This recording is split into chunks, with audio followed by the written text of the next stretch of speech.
প্রত্যেকটা গোপনশালায় আসলে অত্যন্ত ভয়ানক। এবং আপনি যদি দেখেন যে গোপন বন্দিশালার সাইজগুলো, দৈর্ঘ্য প্রস্থ, এখানে মানুষকে রাখাটাই হচ্ছে টর্চারের শামিল। এইখানে যারা আসে এইখানে আসে এখান থেকে লোক নিয়ে যায়।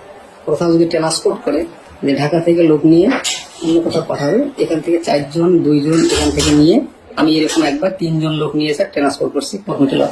একবার গেট দিয়ে ডুবে, সাথে হাতে বাম পাশে, না হাতে ডান পাশে আর কি। আমি যদি এই দিক ডুবে, হাতে ডান পাশে। সাইজ কি সেলগুলোর? স্যার টয়লেট টাইপ স্যার, বুঝিয়ে বলুন। টয়লেট স্যার, মানে একটা টয়লেটের দৈর্ঘ্য প্রস্থ 3 ফিট বাই 8 ফিট স্যার, এরকম লম্বা। লোহার গেট লাগানো স্যার, সিকিং লাগানো।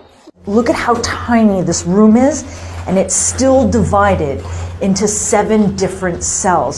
Look, I'll just come into this one to show you how small it is. I'm about 5 feet 4 inches tall, and I can stand up straight in this particular one, but I cannot extend my arms all the way out.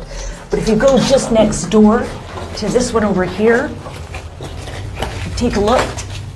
I cannot stand up straight. I cannot extend my arms.